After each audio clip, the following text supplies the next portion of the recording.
I'm Tim Piamonte. I'm a vertical market manager with Littelfuse. This week we're at Electrical Safety Workshop, and we wanted to introduce the Littelfuse Industrial Shock Block, specifically the SP5000.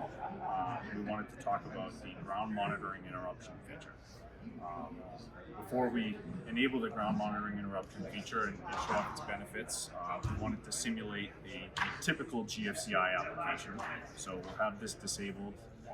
Just mentioning the ground monitoring interruption feature, it's required for special purpose GFCI applications, but it's optional for Class A applications. So let's talk about why it's important.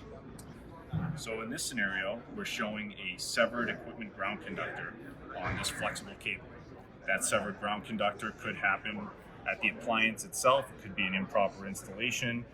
Could happen with a damaged prong on the plug itself, or maybe the strain relief becomes damaged, or it could happen, because it got run over or hit by a forklift and it severed the equipment ground conductor, kind of similar to what we're showing here.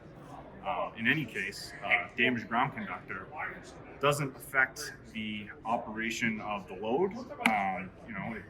It'll still operate, and it won't cause a GFCI to operate or to trip and perform its function.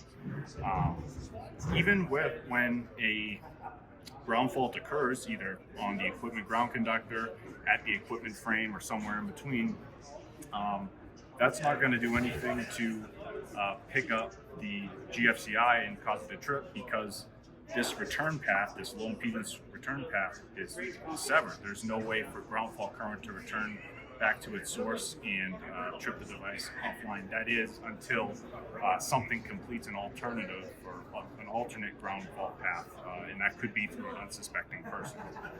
So let's simulate that. So here we have a person that's going to complete the circuit between the energized equipment frame and an alternate path, in this case going through a conveyor and back up through an equipment ground conductor through another pin and sleeve device. In this case, it's going to be a wet individual, so it's going to be a 500 ohm ground fault.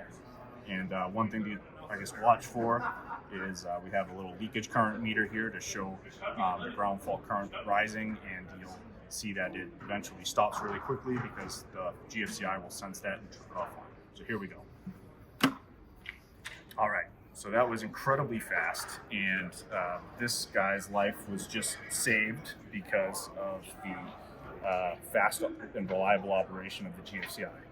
The unfortunate part is he still had to get shocked for a very short period of time in order for the GFCI to perform its function. So how can we prevent that event from occurring in the first place? Someone getting shocked in the first place. So let's reset everything and show off what would happen with the GMI feature, or the ground monitoring interruption feature.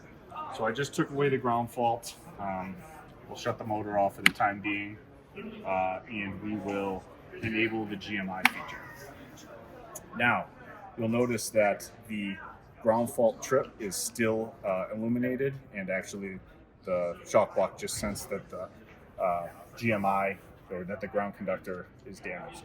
But if I try to reset the shock block to get rid of the ground fault trip status, it'll reset the ground fault, but the GC status still remains illuminated and the shock block does not close.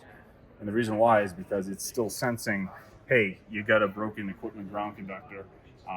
That's an unsafe condition, not going to allow the equipment to become energized. So you can't run the motor.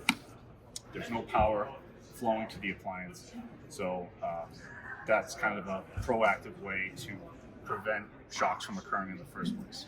So now what would happen if the ground conductor became severed, while the equipment was being run? So let's fake out the shock block for a minute here. I'm gonna disable the GMI feature, which is basically, telling the shock block that we have a healthy ground check circuit. And so now we have the equipment being run, and by flipping the switch back to enabled, that'll kind of be simulating a ground conductor becoming severed under load, or maybe a forklift hitting it, somebody clipping it with a tool.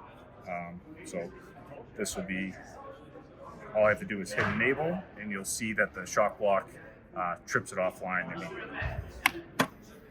So I was about a half a second that the shock block recognized, hey, you got an unsafe condition, and we're gonna isolate the hazard. So that's how all special purpose GFCIs need to work in.